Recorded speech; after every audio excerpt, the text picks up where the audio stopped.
Good morning, homesteaders, gardeners, and cooks. I am making a fun recipe today.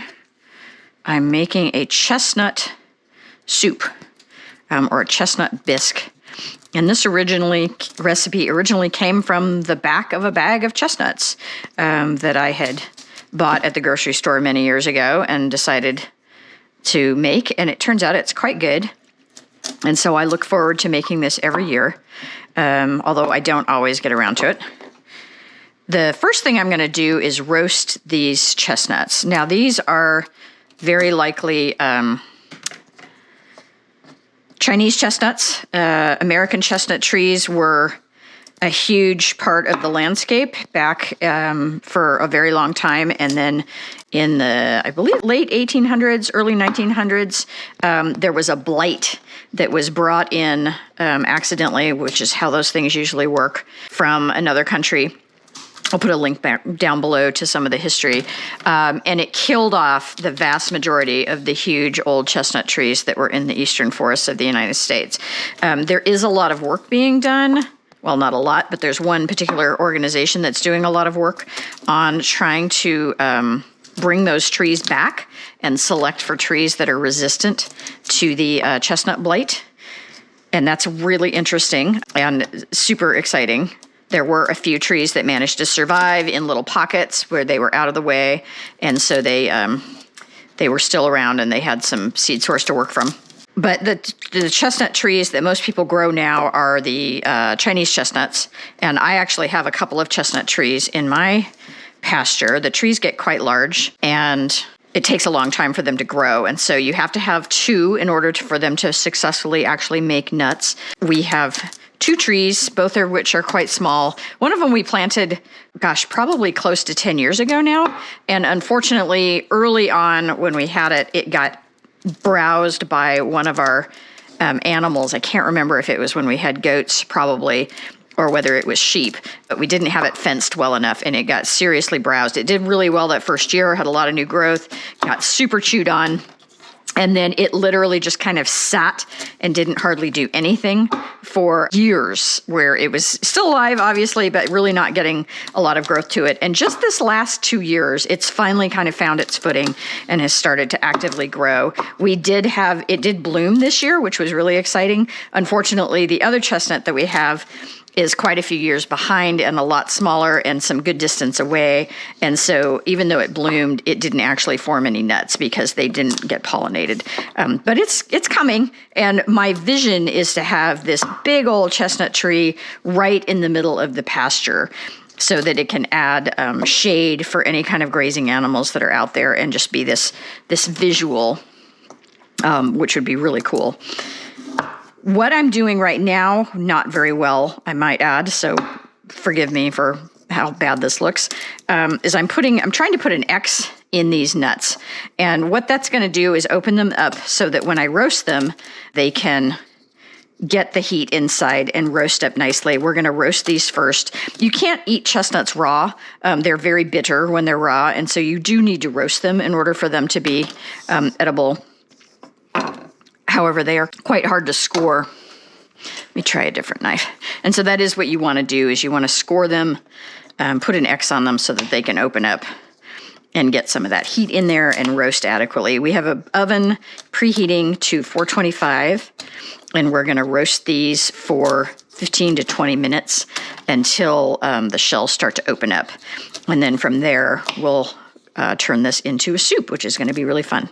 The problem with doing this is they're just a really awkward shape. Maybe I should try this from the other side.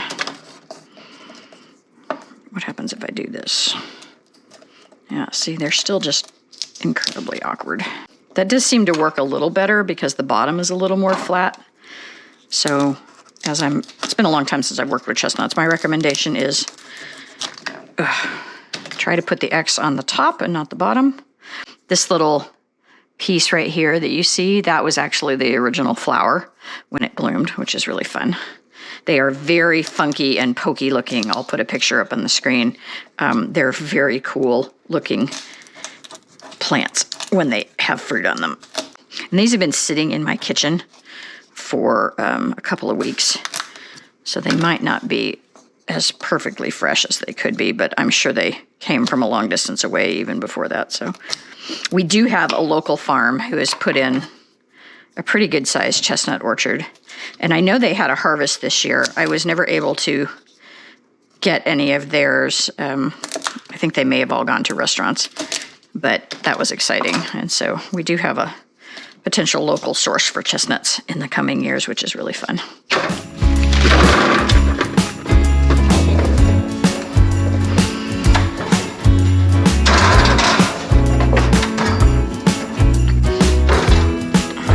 Roasting these about 20 minutes. That should be enough. We'll let those cool and then we'll get them peeled.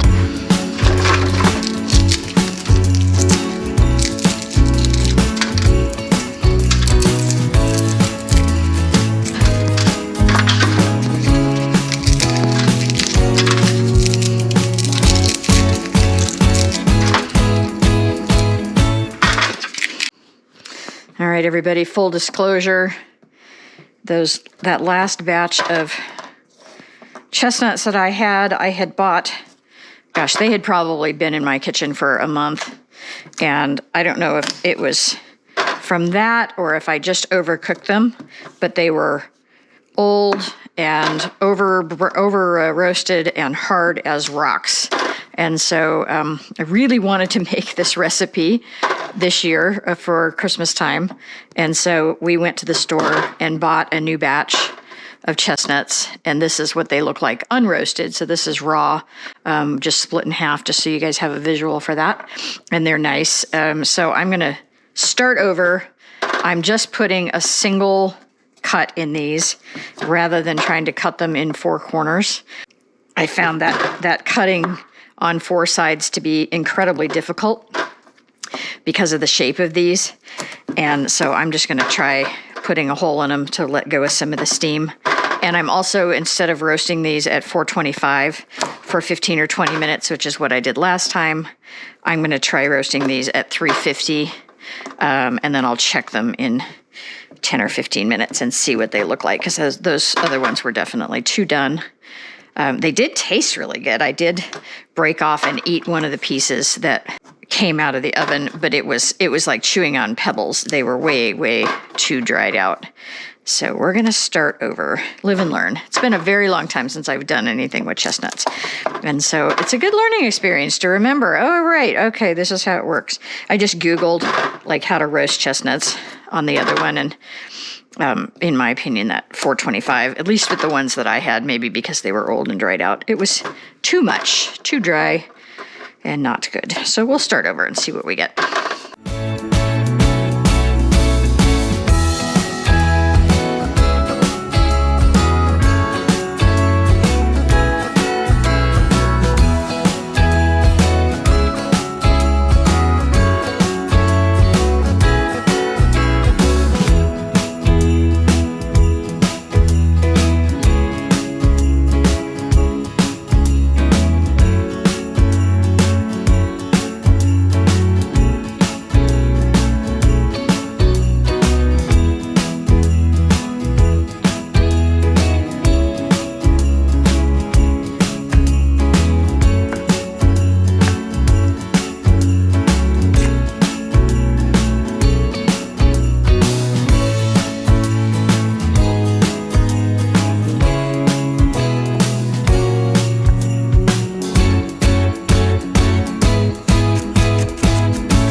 So what I'm chopping up right now is what's called mirepoix. It's a classic combination of onions, celery, and carrots that I believe is originally from French cooking. It is the base of many, many soups, and it's also like if you're just riffing and you want to like do a fridge clean out of soup, it's a great place to start. All chicken soups generally start with this. It's very tasty. In general, you end up with about twice as much onion as you have carrots or celery. And so you might have a cup of onion and a half a cup of carrot and a half a cup of celery. So you can kind of, you know, if you're not following a specific recipe and you're just kind of riffing, that's always a good place to start. I'm kind of at the end of my bag of celery that I've got, so I might be a little short. The recipe only called for 1 stalk of celery, so looks like it's a little bit less than what you would normally expect. And then it said 1 medium carrot. So these are pretty skinny, so I'm just going to use both of them. And this is all going to get blended. So absolute precision is not critical here. Just small enough to cook through is really all we need. And you can see just by looking at that, we have probably slightly more than double the amount of onion that we have celery and carrot, and that's pretty typical for a mirepoix, so that's what we're doing here. I need a tablespoon of butter. I don't usually cook in just butter. I usually use ghee or in oil just because the butter solids tend to burn quite easily. But in this particular case, because it's a bisque and it's supposed to be really rich and creamy, I am going to go ahead and cook with butter. So we'll get that melted and we'll be right back.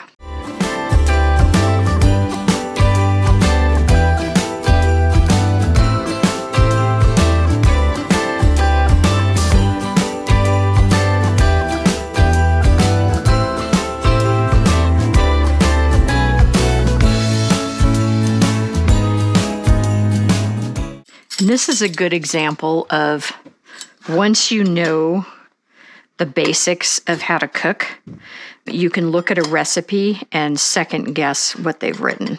So this recipe calls for sauteing this veg and then adding the stock and the salt.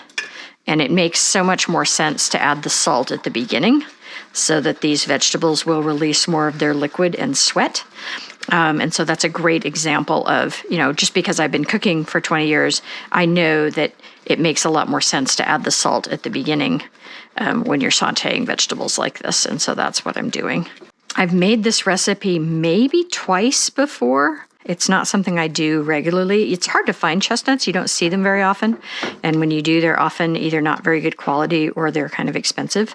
We have a local farm who's growing chestnuts, and I think that these are chestnuts from that farm. I'm not 100% sure. They were advertised as local.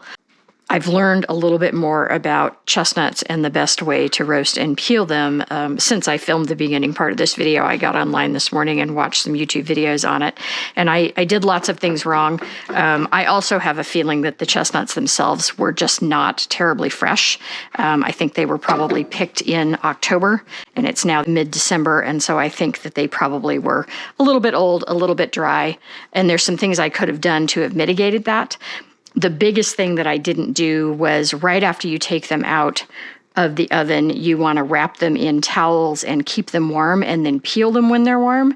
And that helps prevent that inner coating on the chestnut itself from sticking so much. I let them completely cool and it just welded that coating to the chestnut itself.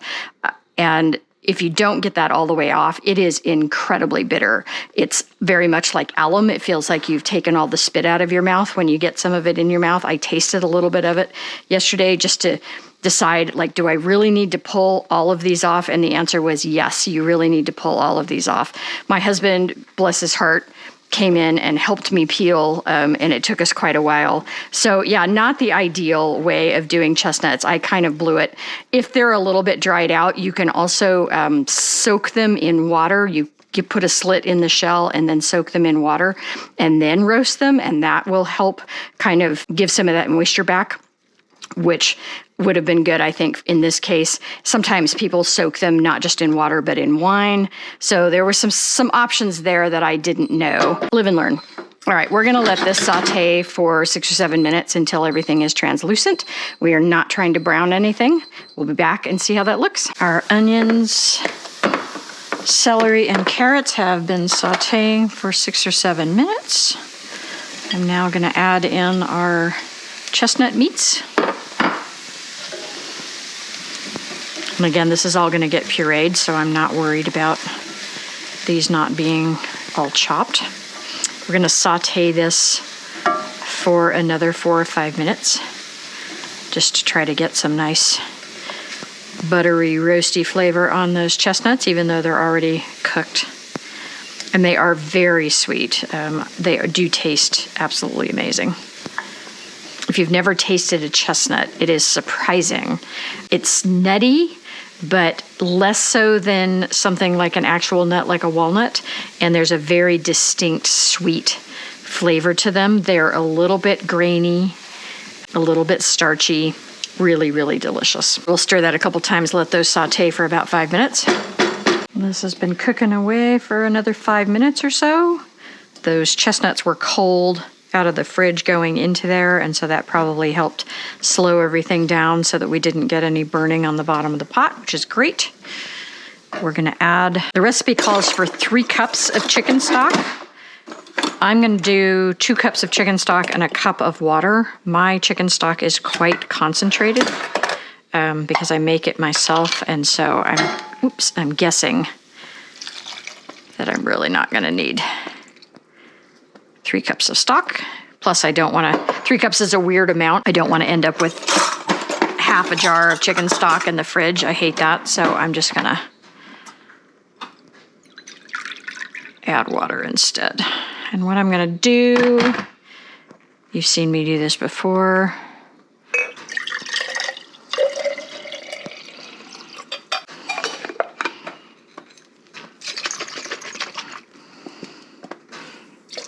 I'm just gonna give that a rinse. Make sure that we get every ounce of goodness out of there.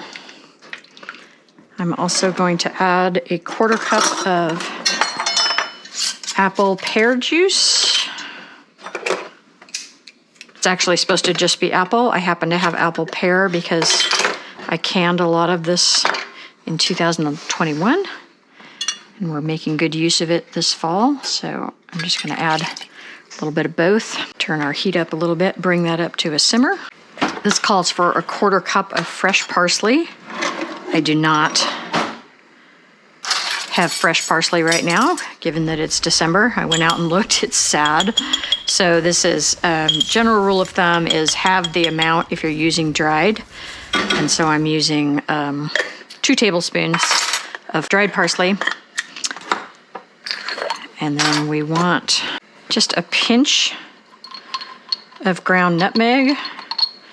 And if you have never bothered to grind nutmeg fresh, it is a whole different animal from the stuff you buy that's already ground in the jar. And I use pre-ground stuff all the time, but when you really want that fresh flavor of nutmeg, it is seriously a game changer to use it fresh. I'm trying really hard not to lose my grip on this and drop it into the soup.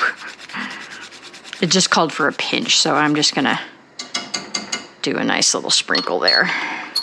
And this funny little grater actually came with the nutmeg when I bought that many, many, many years ago. So we've got parsley, we've got a little bit of fresh nutmeg. This is a really simple soup. We also want some fresh ground black pepper.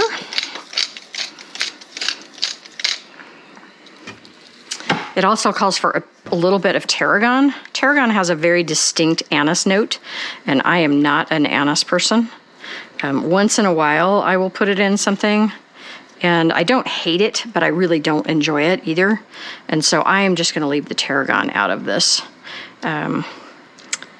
Personally, I think I might do a little bit of thyme instead. I am a huge lover of thyme, so I think I'm gonna substitute thyme for the tarragon in this. And it just called for a 1/2 teaspoon. I'm just gonna kind of do a couple of nice pinches. Okay, we're gonna bring this up to a simmer,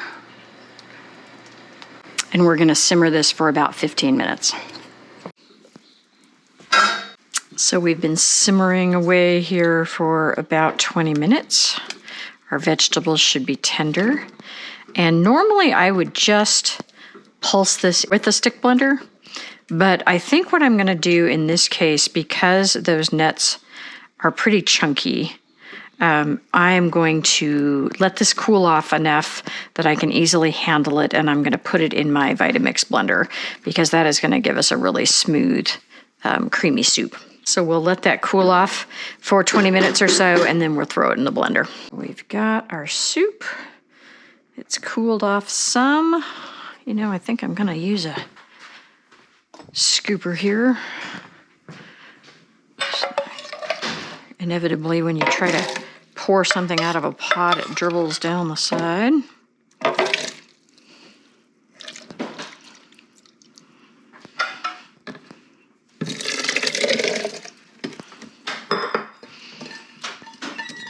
Pardon my use of my hand. Let's see how this ancient Vitamix does with this.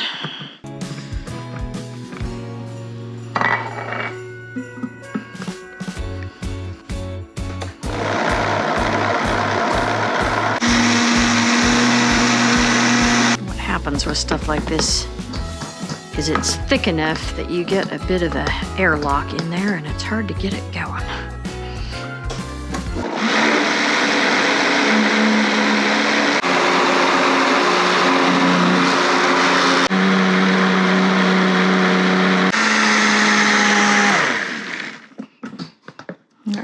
We did pretty good there. Too high and it had an air bubble, but we got it low enough that I could see stuff moving around in there. I do have a newer Vitamix that I use in my commercial kitchen. This one was a gift from a friend, and it's from the 80s. And I do think they've made some improvements to it since then, but it still works pretty good. Look how beautiful that is. All right, that's still really creamy, which is what we were after there. Okay. Put this back in our pan. If I was really a stickler, I would have washed that out to get any little tiny bits of onion and stuff out of there, but I'm not going to be precious about it. It's amazing how thick that got from those chestnuts in there. Okay, my original recipe suggests serving this with a dollop of sour cream or yogurt. I think what I'm going to do is just add about 1/4 cup of half and half. One, it's going to thin it out just a little bit, and it's going to add some really nice rich creaminess to this. And what I should have done is saved out a little bit of the original chestnuts and chopped them finely and used that as a garnish. That would have been a beautiful addition. I did not think of that until this moment. So that was about 1/4 cup of half and half. And I'm just going to bring this back to a simmer just to warm it up for dinner. And then I'm going to give it a quick taste test here. It's not the prettiest color in the world, you have to admit. It's, yeah, there's a name for that color that we won't say, but it is going to taste just delicious. All right, let's have a taste here and see where we're at.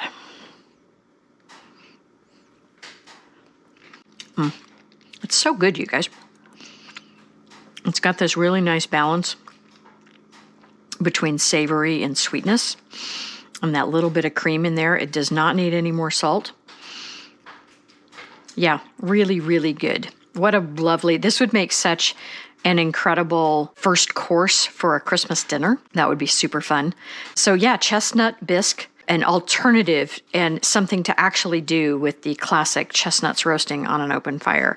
Give it a try and let me know what you think of it. Thanks for watching. If you like this kind of content, please like and subscribe and leave me a comment. We'll see you next time.